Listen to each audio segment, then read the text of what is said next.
Estimados amigos, sean todos bienvenidos a una entrega más de su programa Ministerio Público TV, el programa de la Procuraduría General de la República. Laura Serrata y Luisa Ramírez les acompañaremos durante todo el contenido del programa.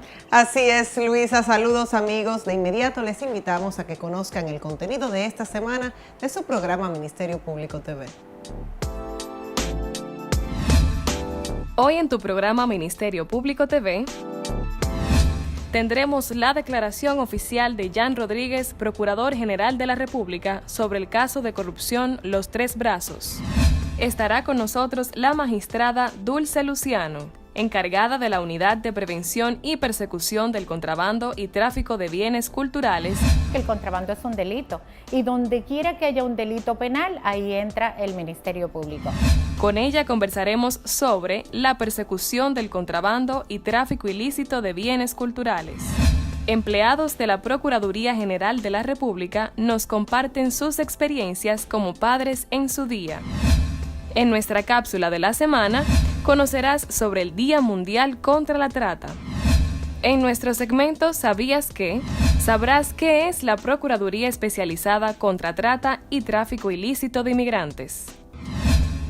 En nuestras noticias de la semana, Procuraduría cierra centros de proxenetismo en simultáneos allanamientos en Sosúa y Cabarete.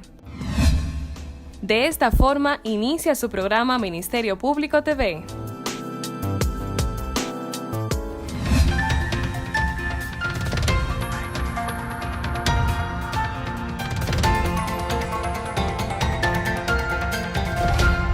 Muy buenos días, señoras y señores. Les he convocado para darles cuenta de una relevante operación del Ministerio Público en la lucha contra la corrupción en nuestro país.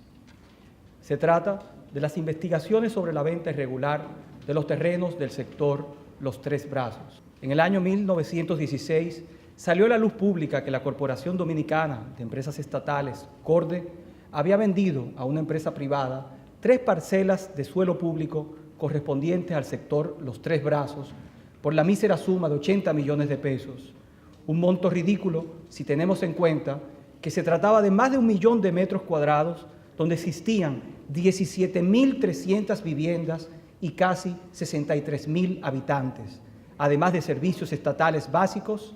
Esto es, señores, como vender 50 estadios Quisqueya por el precio de uno solo.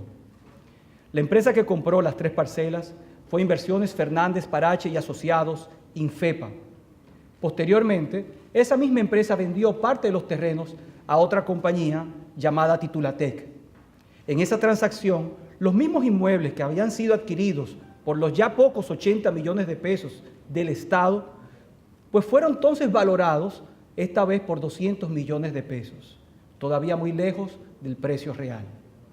Los nuevos propietarios intentaron luego vender esos mismos terrenos que habían sido del Estado, les recuerdo, a las mismas familias que habían ocupado durante décadas sin título de propiedad, ya por miles de millones de pesos.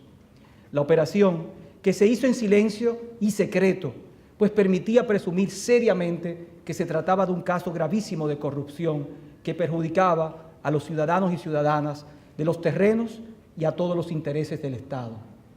Con valentía que agradecemos y admiramos, las organizaciones sociales y los propios vecinos informaron a las autoridades de las alarmantes maniobras de las empresas que pretendían cobrar a las familias por sus viviendas, con la excusa de que así obtenían un título de propiedad supuestamente legítimo.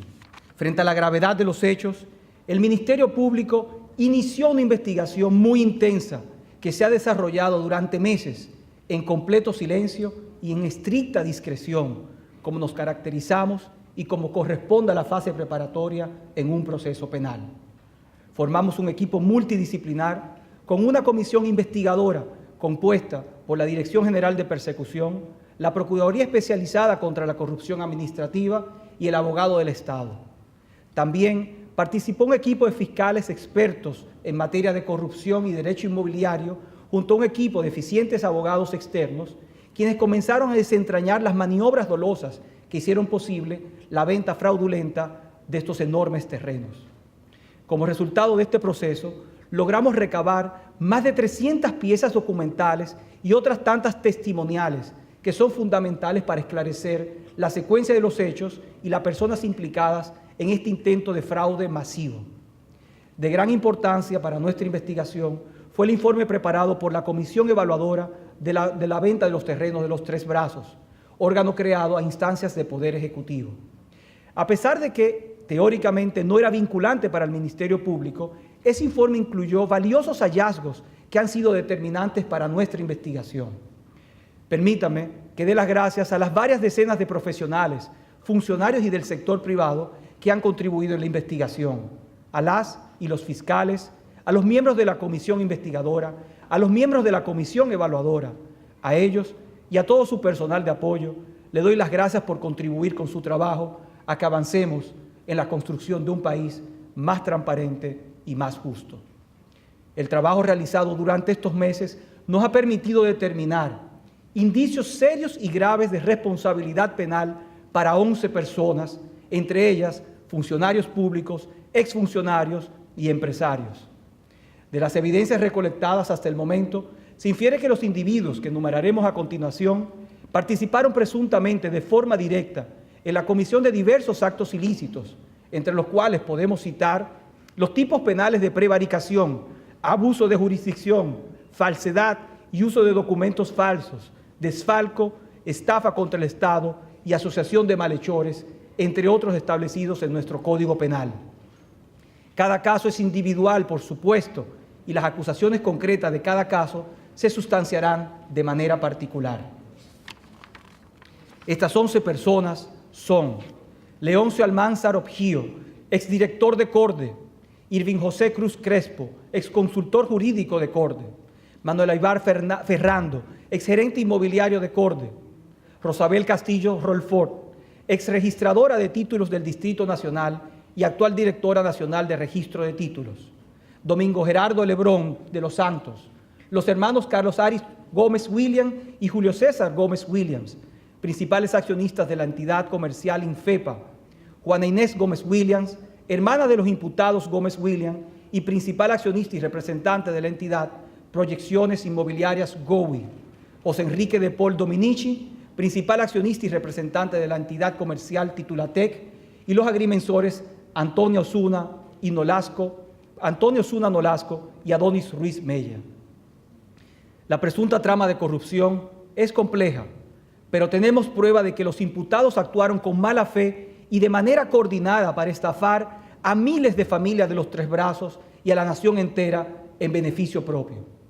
Nuestro compromiso contra la corrupción es total y este procurador hará todo lo posible para que caiga sobre los presuntos corruptos todo el peso de la ley.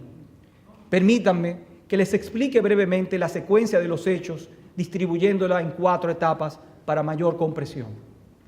La primera etapa corresponde a la venta de los terrenos del Estado.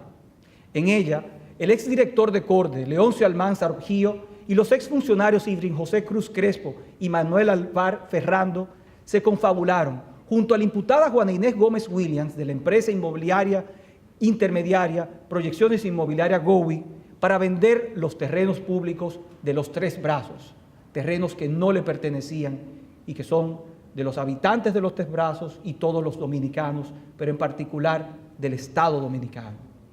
Para ello, ejecutaron una serie de calculados movimientos en los que Proyecciones Inmobiliarias GOWI se hizo pasar inicialmente como una compañía únicamente interesada en participar en la regularización de los terrenos del sector Los Tres Brazos para su posterior venta a sus ocupantes. Sin embargo, las verdaderas intenciones de estos imputados fueron reveladas cuando lo que era un simple proyecto de regularización se convirtió de repente en un plan de venta completo y total de los terrenos de este sector a precios muy por debajo de su valor real. Por ejemplo, una de las parcelas que había sido tasada ese mismo año de la venta por la Dirección General de Impuestos Internos en 85 millones de pesos y que debieron haber visto eso, fue vendida a través de Proyecciones Inmobiliarias GOWI en tan solo 4 millones de pesos, es decir, 20 veces por debajo de su valor de mercado.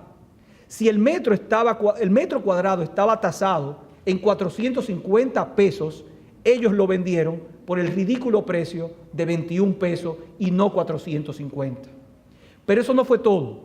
Durante las negociaciones, la imputada Juana Inés Gómez Williams se aseguró de que esa venta que ella intermediara, pues se hiciera la empresa Infepa, propiedad de sus hermanos, los imputados Carlos Arias y Julio César Gómez Williams, en la que también participaba el imputado Domingo Lebrón de los Santos. Si me permiten la expresión coloquial, señoras y señores, a precio de vaca muerta, los hermanos y sus cómplices se hacían con todo un enorme barrio de la provincia de Santo Domingo y así el fraude del Estado Dominicano quedaba en familia. La segunda etapa del fraude se corresponde a falseamiento de los registros y al registro irregular de la transferencia. ¿Cómo evitar que los terrenos del Estado pues no fueran aprobados por el Congreso Nacional en su transferencia como lo manda la Constitución? La respuesta era haciendo creer que los terrenos pertenecían a empresas privadas. Para ello interviene la imputada Rosabel Castillo Rolfot, entonces registradora de títulos del Distrito Nacional, que registró la transferencia fraudulenta con la complicidad de los funcionarios de Corde.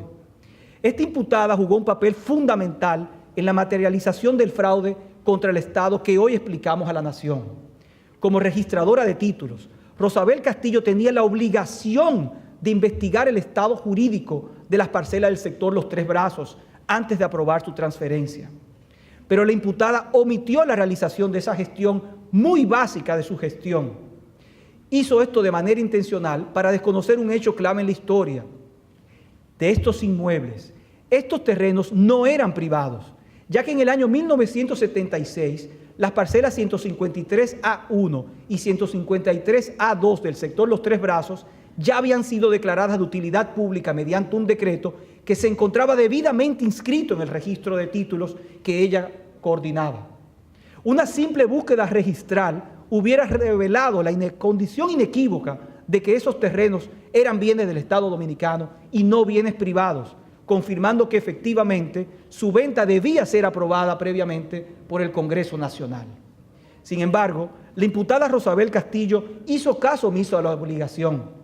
En su afán por materializar el fraude junto a los demás imputados, tenemos indicios de que llegó incluso a ignorar numerosas advertencias de los técnicos subordinados que explicaban que aquellos terrenos eran en realidad propiedad del Estado Dominicano y que se estaba cometiendo una ilegalidad. Si hubiera atendido esas advertencias y hubiera investigado mínimamente, la imputada y sus cómplices habrían tenido que someter la venta a la aprobación del Congreso Nacional, lo que habría evitado el fraude sin lugar a dudas.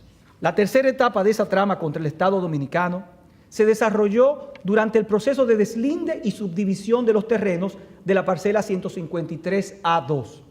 Aquí intervinieron de manera directa los imputados agrimensores Ana Antonia Osuna Nolasco y Adonis Ruiz Meyer, quienes en el ejercicio de sus funciones como oficiales públicos incurrieron en perjurio y falsedad de los trabajos de mensura que presentaron ante la jurisdicción inmobiliaria. Con el objetivo de facilitar el registro ilícito de las ventas de los inmuebles, estos agrimensores, de manera intencional, declararon falsamente que habían notificado la operación de deslinde a los ocupantes de Los Tres Brazos, es decir, a las más de 60.000 familias, evitando así pues cualquier contestación que pudiera entorpecer sus maniobras fraudulentas.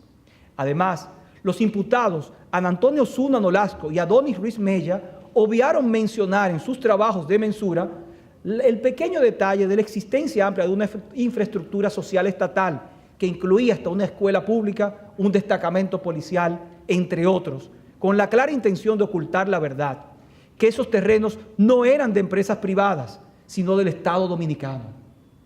Una vez completada esta parte del fraude, se desarrolló una cuarta y última etapa que corresponde a la reventa de los inmuebles. Aquí interviene la compañía Titulatec y sus accionistas representantes, en particular el imputado José de Paul Dominici, además de otras sociedades comerciales que se mantienen bajo investigación. Esta compañía se confabuló con Infepa y los demás imputados para comprar los terrenos o los inmuebles del sector Los Tres Brazos con el objetivo de venderlos a los mismos ocupantes, pero a precios exorbitantes. Al mismo tiempo, Titulatec, junto a Infepa y Proyecciones Inmobiliarias GOWI, valiéndose de un entramado societario, pues concertaron pagar los terrenos que Infepa había comprado originalmente al Estado mediante la entrega de otros inmuebles que se encontraban grabados o a nombre de terceros para luego exigirlos de vuelta en pago por concepto de comisiones a favor de Proyecciones Inmobiliarias Gowi y la imputada Juana Inés Gómez William. Es decir, señores, que el Estado nunca entraría en posesión de dichos inmuebles dados en supuesto pago. Estas, entre otras maniobras que fueron aceptadas dolosamente por los funcionarios de Corde, perjudicaron gravemente el patrimonio público. Con esto, lograban defalcar al Estado una vez más. Se trata, como ven, de uno de los fraudes más importantes que se ha conocido en nuestro país. Cuando tuvimos conocimiento de la presunta trama, solicitamos al juez de la instrucción órdenes de arresto contra todos los imputados. El juez encontró mérito y autorizó la orden judicial, los arrestos, los cuales están siendo ejecutados en este preciso momento. De manera simultánea, se están allanando para sus registros las casas y las empresas de los imputados para la búsqueda de pruebas adicionales. Por la gravedad de los delitos que se imputan y por las posiciones de influencia de algunos de los encausados, requeriremos al juez en las próximas horas que imponga prisión preventiva a cada uno de los 11 imputados. Vamos a solicitar también al juez la declaratoria de complejidad del caso, debido a la variedad de los hechos delictivos investigados, la cantidad de víctimas y los abundantes elementos probatorios que tenemos que encajar en el complejo laberinto de la trama que les he descrito. Esto nos permitirá fortalecer todavía más la investigación, contar con más pruebas y determinar la responsabilidad de otros posibles imputados. Aunque hemos trabajado muy intensamente durante meses, vamos a seguir haciéndolo para depurar todas las responsabilidades y hasta las últimas consecuencias. La investigación continúa. Señoras y señores, en un país democrático como el nuestro, los funcionarios deben estar al servicio de los ciudadanos y las ciudadanas. Los imputados en este presunto caso de corrupción traicionaron ese principio fundamental. Lo demostraremos y pagarán por ello, como lo harán también los empresarios que con ellos confabularon. He dicho muchas veces, y lo reitero hoy, que este servidor, junto al Ministerio Público y la Procuraduría General de la República, perseguiremos la corrupción sin miedo, sin atadura y sin favoritismos. Nuestros conciudadanos están clamando por el fin de la corrupción y la impunidad, y nosotros estamos atendiendo su demanda.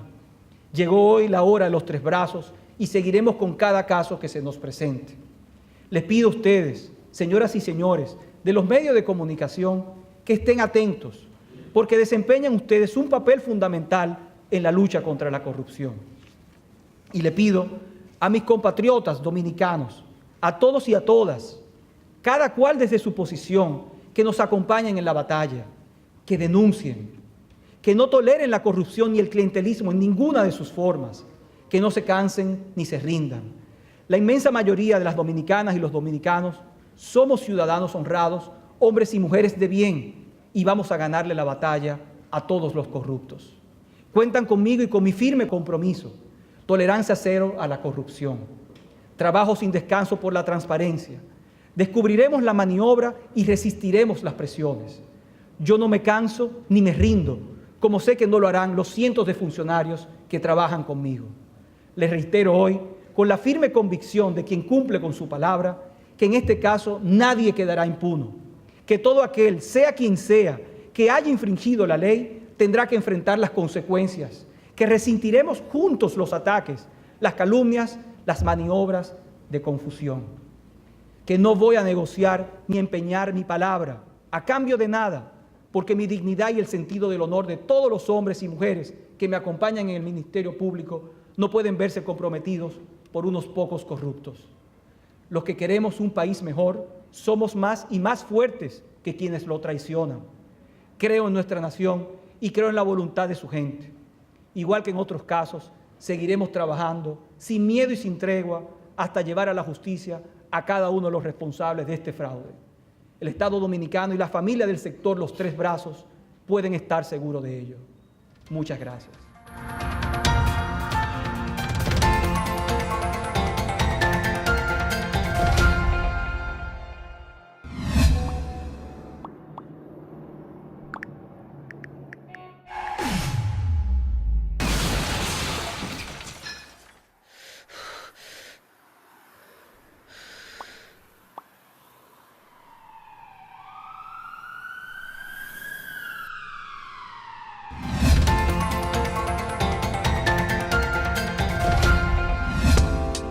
Día Mundial contra la Trata de Personas. En el año 2010, la Asamblea General de las Naciones Unidas adoptó un plan de acción mundial para combatir el tráfico de personas, urgiendo a los gobiernos de todo el mundo a derrotar este flagelo. Pero no fue hasta el año 2013, en una reunión que sostuvo la Asamblea General, en la que se volvió a evaluar el Plan de Acción Mundial y se instauró el 30 de julio como el Día Mundial contra la Trata de Personas.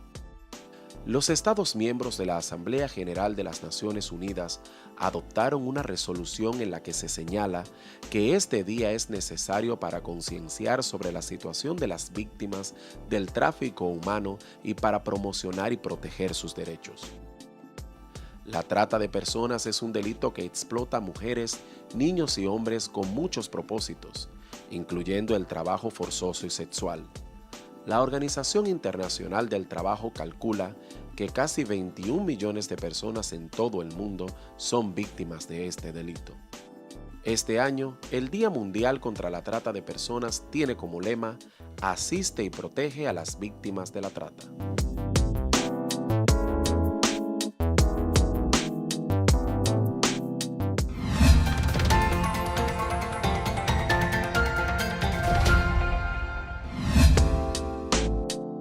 Estamos de vuelta en su programa Ministerio Público TV. Nos encontramos ahora en la entrevista central. Nos acompaña la magistrada Dulce Luciano, quien es la encargada de la Unidad de Prevención y Persecución del Contrabando y Tráfico de Bienes Culturales. Magistrada, para nosotras es un placer, como siempre, contar con su presencia en este programa. ¿Cómo se siente? Muy bien, gracias por la invitación. El placer es nuestro, magistrada, como siempre. A mí me gustaría iniciar explicándole a los amigos televidentes a qué llamamos contrabando y tráfico de bienes culturales. Bueno, el tráfico o el contrabando, mejor conocido por los dominicanos, es esa mercancía o cualquier producto que entre a la República Dominicana por puertos y aeropuertos sin pagar los impuestos aduanales.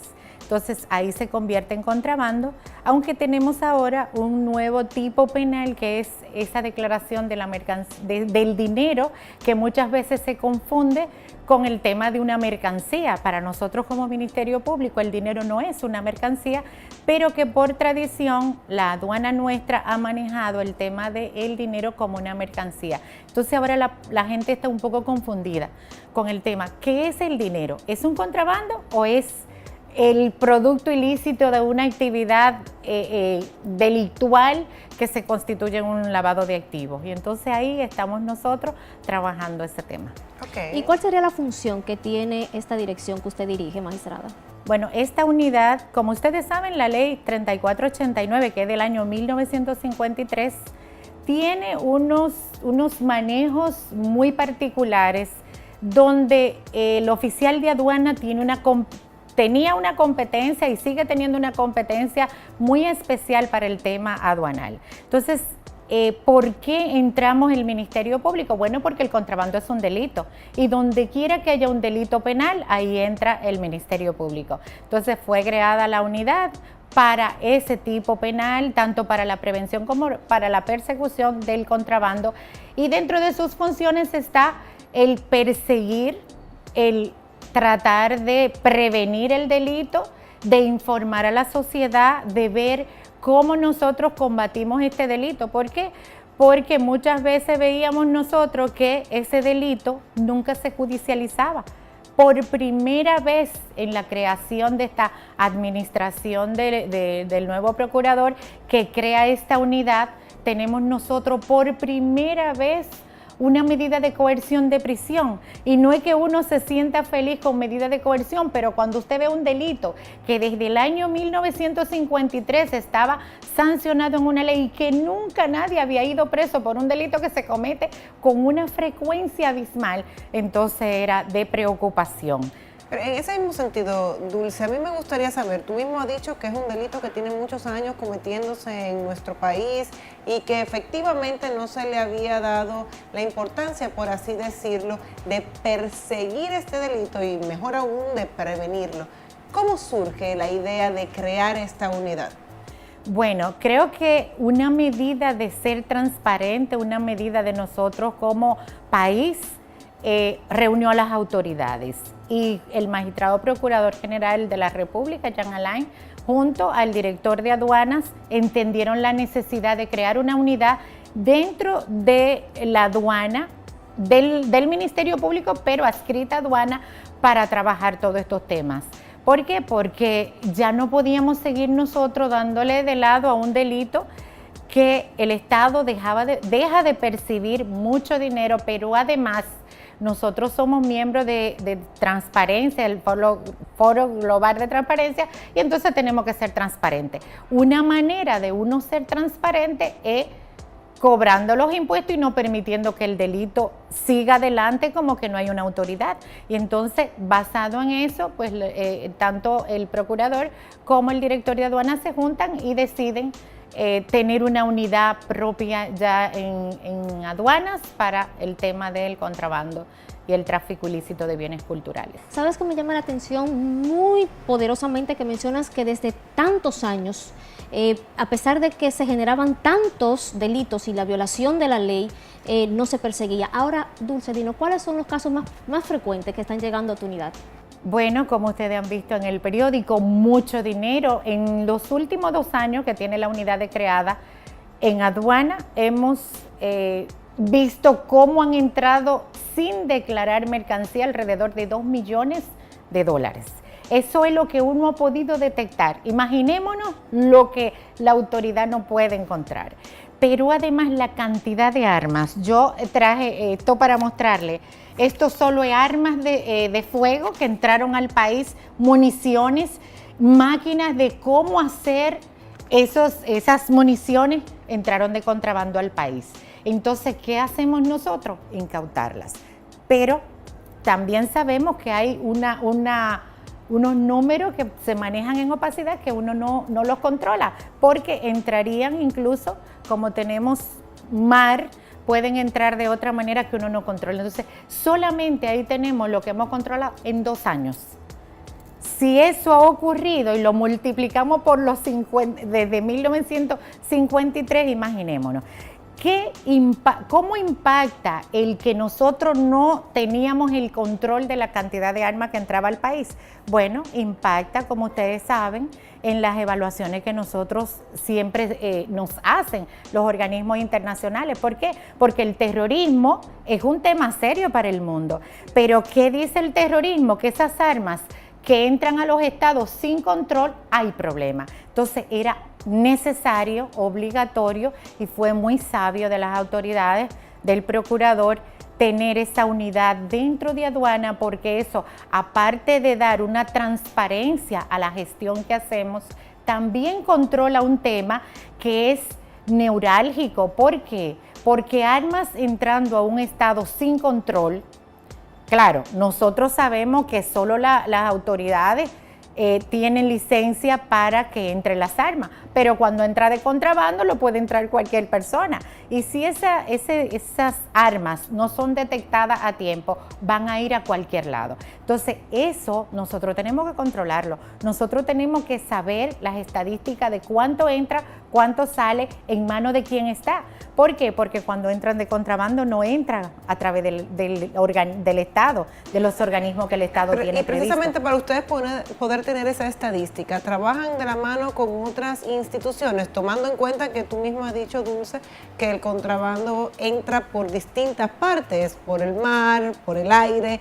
¿Cómo ustedes, si tienen esa dinámica con otras instituciones, trabajan de la mano con otras instituciones que les ayuda a perseguir y a prevenir este delito? Sí, el Ministerio de Defensa a través del J2 trabaja directamente allá en aduana, y cuántas veces llegan esos cargamentos de contrabando de armas, sí, hay un control allá, y trabajamos también con la DNCD porque viene cualquier cosa en los temas de la mercancía que entra por aduana, y todo a veces llegan cosas que uno dice, ¿cómo es posible? Cigarrillos, ustedes han visto, hemos incautado alrededor de 117 millones de unidades de cigarrillos. 230,000 cajas de bebida.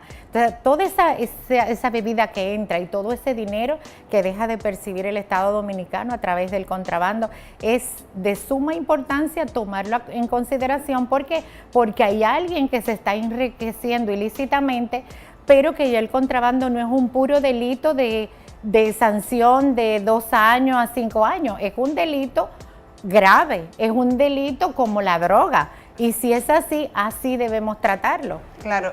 Aparte del contrabando, ¿qué otro tipo penal ustedes persiguen en esa unidad? Y Dulce, yo voy a querer tu respuesta después que nosotros vengamos de una pausa. Así que te pido un permiso y a ustedes, amigos televidentes, no se muevan que enseguida regresamos.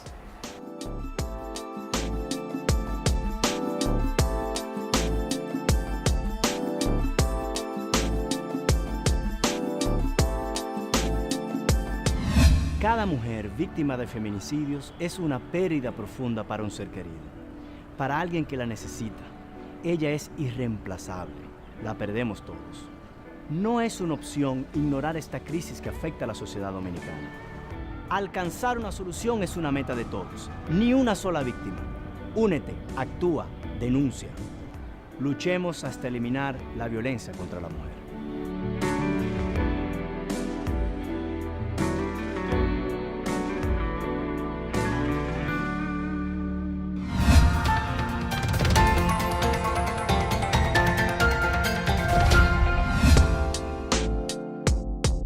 Estamos de vuelta en su programa Ministerio Público TV. Les recordamos que estamos conversando con la magistrada Dulce Luciano, quien es la encargada de la Unidad de Prevención y Persecución del Contrabando y Tráfico de Bienes Culturales. Magistrada, antes de irnos a la pausa, yo le preguntaba que además del contrabando y del tráfico de bienes culturales, ¿qué otros tipos penales persigue esta unidad que fue creada hace alrededor de 2 años?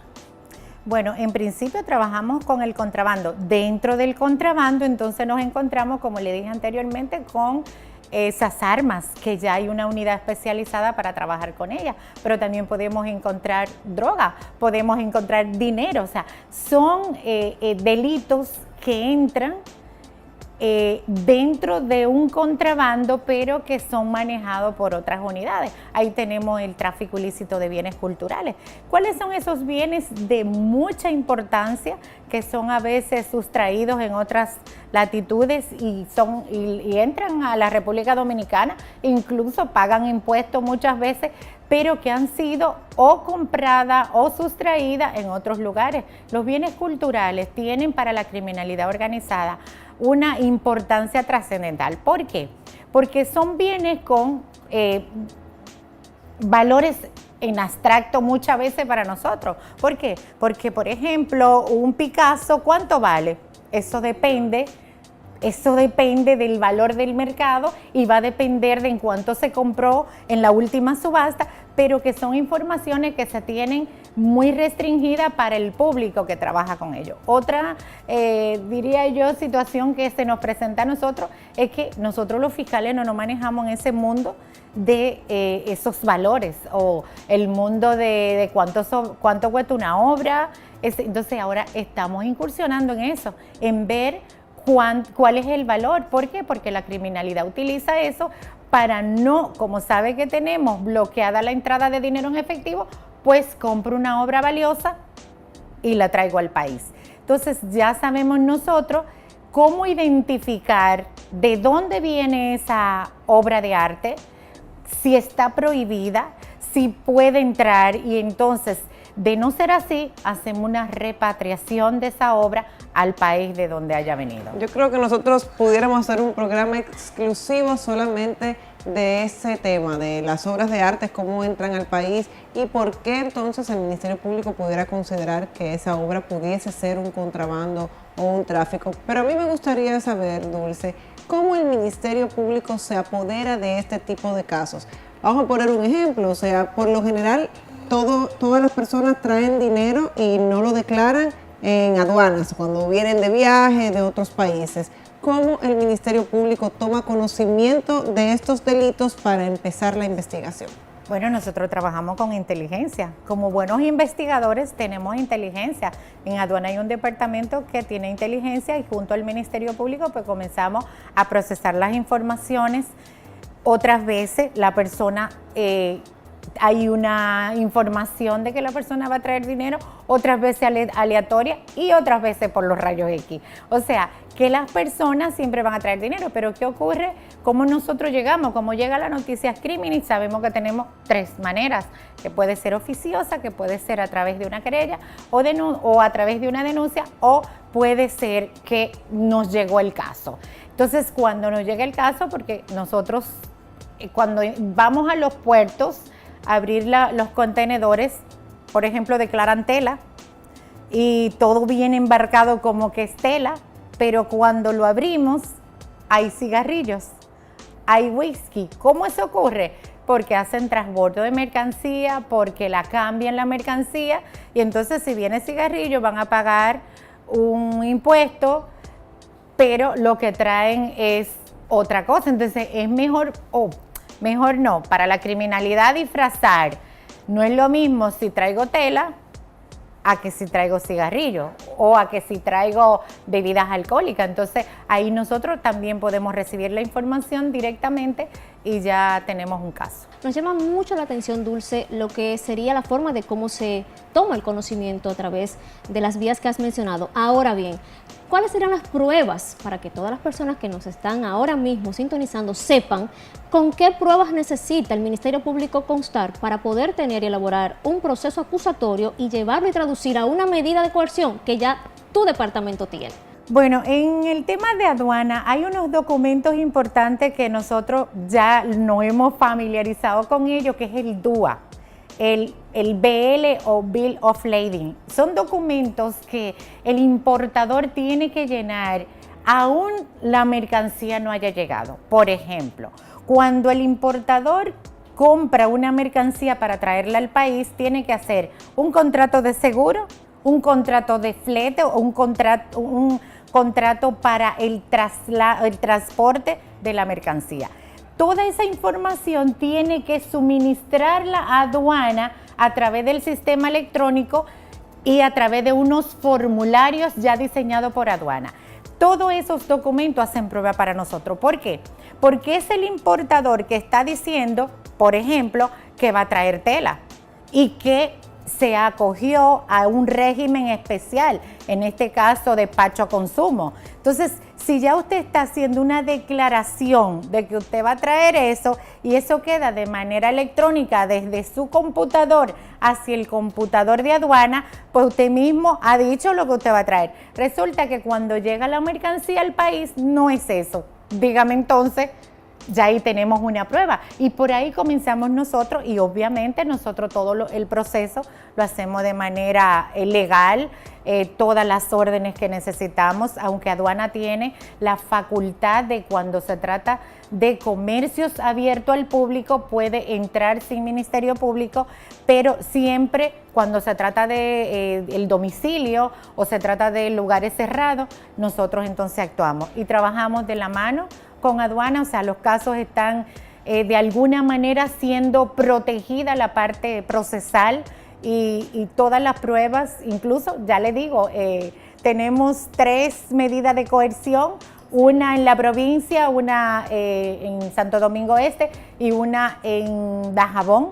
O sea que para nosotros es un avance importantísimo el que tengamos trabajando al Ministerio Público con este delito, porque muchas veces para uno convencer al juez de que ese caso se cumplió el debido proceso, nos costaba mucho al principio porque los jueces entendían que aduana lo violaba todo. Entonces ahora estamos diciéndolo, no, hay un Ministerio Público con un equipo de gente trabajando ahí y las cosas son diferentes. No sigue siendo la misma aduana de muchos años que lo hacía todo, porque incluso la ley le permitía hacer muchas cosas, pero ahora lo que estamos es complementando todo ese trabajo con la parte procesal legal y un debido proceso.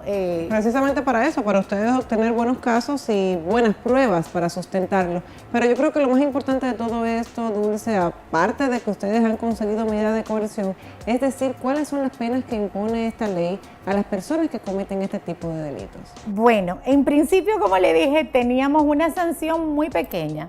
Incluso eran multas que si usted dejaba de pagar, usted paga una multa y puede, pero ahora hablemos de nuevo de que el contrabando es un delito determinante, es una pena grave, es un delito grave, es como si yo trajera droga, entonces ya el tema es mucho más serio, que ahí va a oscilar dependiendo de cómo lo hizo, el tipo, el verbo rector que vayamos a manejar, entonces vamos a ver cómo ocurrió el delito, qué delito para aplicar la sanción, como establece la 155.17, visto el contrabando como un delito grave determinante de lavado de activos, porque ya no solo lo vamos a ver como ese delito administrativo, si se quiere, que se resolvía con que tú pagaras una multa. No es así. ¿Y ahora cuántas la penalidad?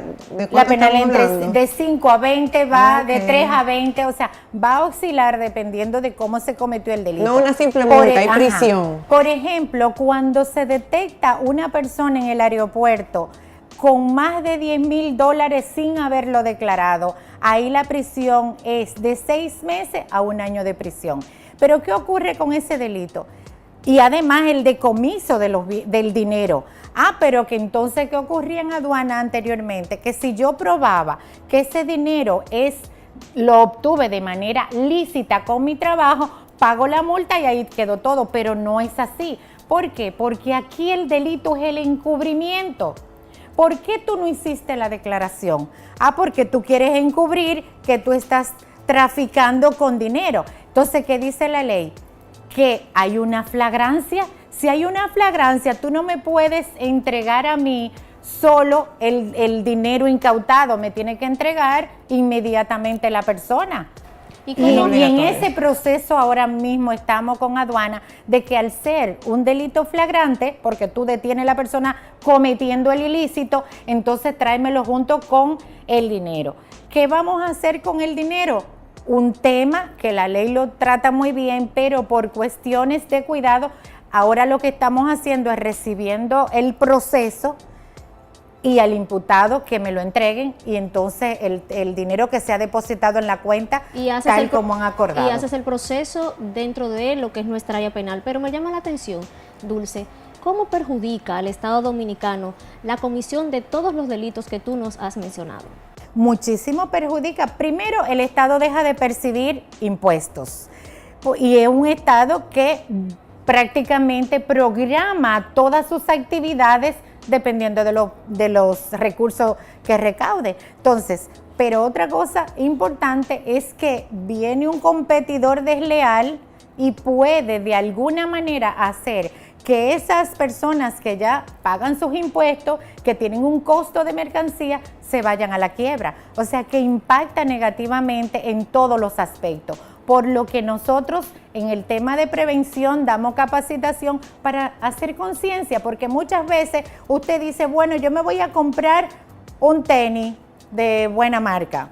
Y usted va y dice, bueno, pero si me lo venden más barato, usted sabe que con eso usted está haciéndole daño al dueño de esa marca, que hace una inversión importante y que usted le está pagando a otra persona poquito menos dinero, pero igual esa persona está ganando. ¿Por qué? Porque no pagó la marca, no pagó el canon. Entonces usted tiene que hacer conciencia y en esa parte estamos dando capacitación, que la gente entienda que tenemos que terminar con esas prácticas donde lo que interesa es que yo me beneficie. No, vamos a ver un poquito más allá, vamos a ver cómo nosotros tenemos un mejor país, vamos a ver cómo nosotros trabajamos todos, aunque ganemos poco, pero que tengamos un Estado organizado, donde la criminalidad no pueda penetrarnos, donde la criminalidad no pueda destruir lo que ya nosotros tenemos construido. Entonces, pudiéramos decir que este tipo de delitos impacta directamente en la economía de los países. Totalmente, totalmente. Incluso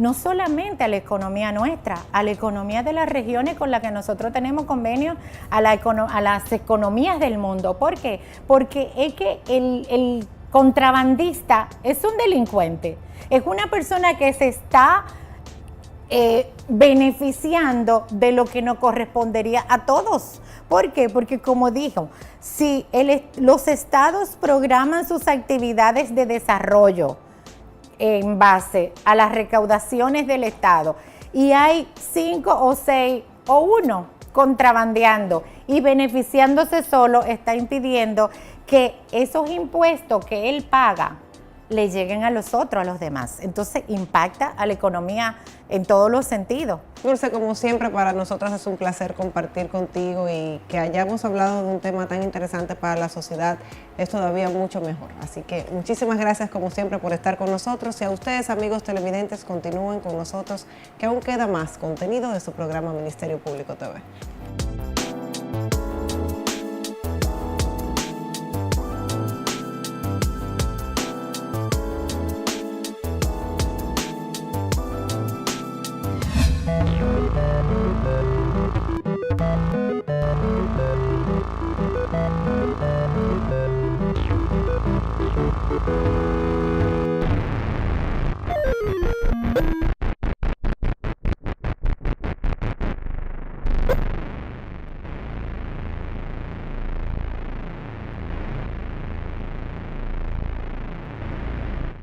Una madre, en más del 33% de los hogares dominicanos, es la principal proveedora de su familia. Una hija forma parte de más de los 60% de las mujeres que forman mayoría en nuestras universidades. Una hermana está entre las mujeres que emprenden el más del 50% de las microempresas de servicios de nuestro país. Perder para siempre a una madre, ver terminar la vida de una hija, mas nunca abrazar a tu hermana. No solo sufren familias y comunidades, esta realidad fractura todos los sectores de la nación. Está bajo amenaza nuestro porvenir. Todos tenemos que actuar ahora. Ni una sola víctima más. Únete, actúa, denuncia. Luchemos hasta eliminar la violencia contra la mujer.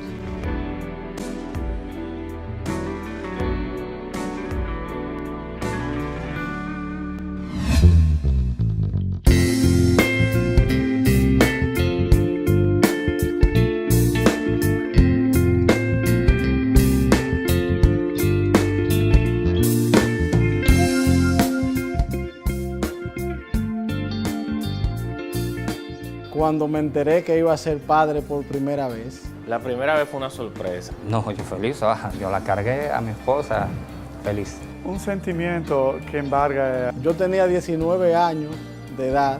El alma. O sea, te cambia la vida. No, realmente fue... No sabría describirlo. O sea, me sentí muy feliz. Fue una mezcla de... Bueno, una experiencia nueva. De emociones y de sentimientos.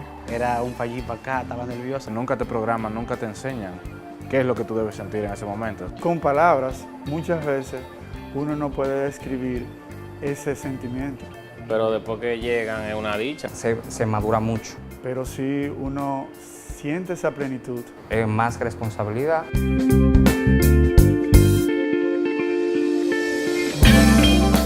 Mi experiencia luego de ser padre, bueno, única. Muchos sentimientos encontrados. Tú dices, wow, voy a ser papá, ¿qué hago? El saber que tú de hijo pasas a ser padre. No hay forma de uno buscar en Google. Lo que le funciona a uno, a otro no le funciona. Es paciencia. Realmente las prioridades cambian. Porque se dice que la paciencia es un ejercicio de amor. De tú querer hacer cosas cambian al niño o al hijo que se tiene.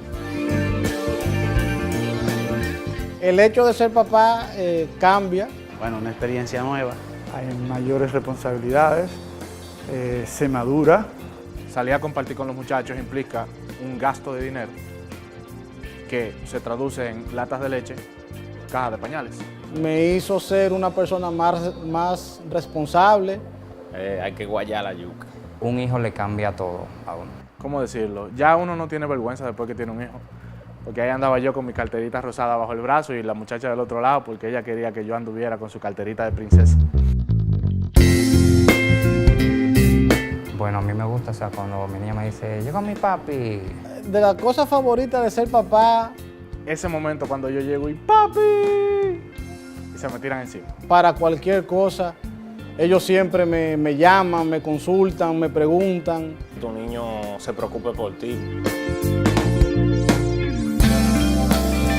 Entonces el tiempo es poco, todo es huyendo, que hay que llevarla al colegio temprano. Yo me levanto temprano, llevo al colegio, vengo al trabajo, salgo de nuevo, porque ya es un transporte que la lleva al colegio. El trabajo hay que darle su tiempo, pero a la familia también hay que darle su tiempo. En la noche yo llego tardísimo, ya a veces me espera despierta, otras veces no. Y uno trata, en la medida de las posibilidades, de hacer un equilibrio. El rol laboral es un compromiso que hay que asumir para poder tener y para poder cumplir con ese rol y esa prioridad que es la familia. Además de elaborar acá en la Procuraduría, soy docente. Y bueno, los fines de semana son sagrados para mi familia. Uno sale de su casa pensando en lo mejor que puedo hacer para ellas dos. Y a mis hijos, que los quiero mucho. A mis hijos yo les quisiera dar el mensaje de que a pesar de que a veces uno no trata de complacerlo en todo, la cosa hay que ganársela y hay que aprender a luchar por ellas. Bueno, que la amo, que es mi todo. Que la amo con toda el alma. A mis hijos yo le diría, aparte de que los amo con todo mi corazón y espero que ellos siempre lo sepan y lo tengan pendiente, que sean felices. Es que tú te das cuenta de que un hijo es lo mejor que te pudo haber pasado.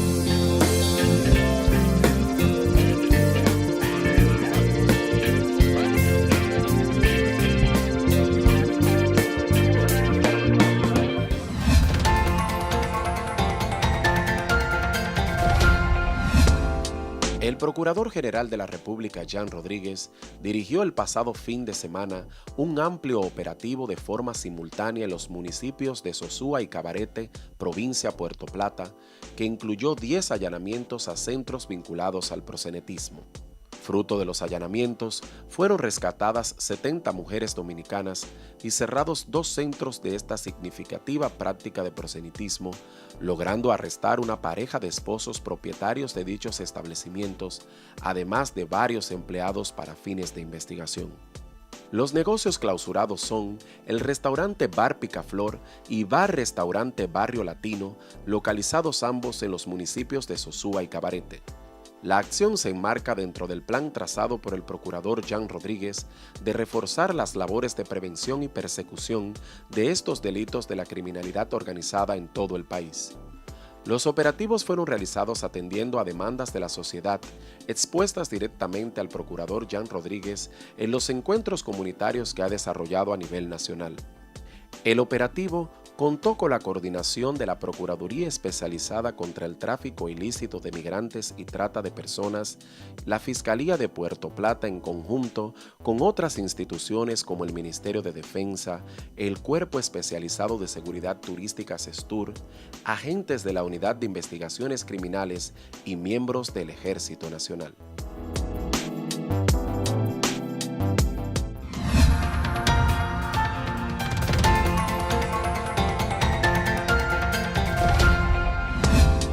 ¿Sabías qué? ¿Qué es la Procuraduría Especializada contra el Tráfico Ilícito de Migrantes y Trata de Personas? La Procuraduría Especializada contra el Tráfico Ilícito de Migrantes y Trata de Personas fue creada el 4 de febrero del 2013 y es la responsable de implementar una política criminal nacional de combate al crimen organizado en coordinación con las agencias investigativas del país y otros órganos internacionales, así como otras instituciones del Estado que dan seguimiento a este delito, procurando sancionar a los responsables y salvaguardando los derechos de las víctimas y testigos. La trata de personas se sanciona con una pena de 15 a 20 años de reclusión mayor y al pago de una multa de 175 salarios mínimos. La titular de la Procuraduría Especializada contra el Tráfico Ilícito de Migrantes y Trata de Personas es la magistrada Rosanna Reyes Acosta. Si sientes que alguien te acosa o conoces una víctima de trata, llámanos de forma gratuita a la línea Llama y Vive 809-200-9373.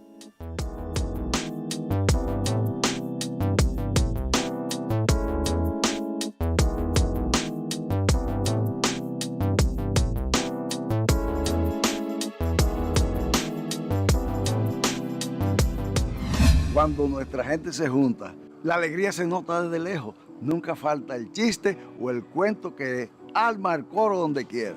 Sin embargo, la República Dominicana está dentro de los países de Latinoamérica con mayor índice de homicidios hacia la mujer. Es por esto que desde el año 2015 hasta lo que va del 2017 ya se han registrado 230 huérfanos por feminicidios.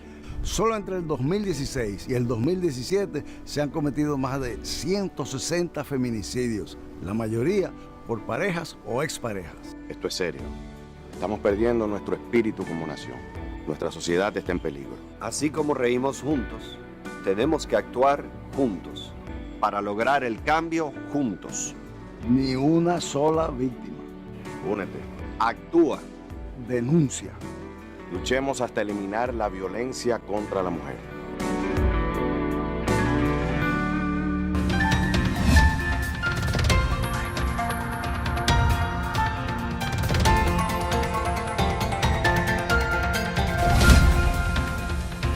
Hasta aquí su programa Ministerio Público TV. Muchísimas gracias por acompañarnos. Estuvieron con ustedes Luisa Ramírez y Laura Serrata. Será hasta una próxima entrega.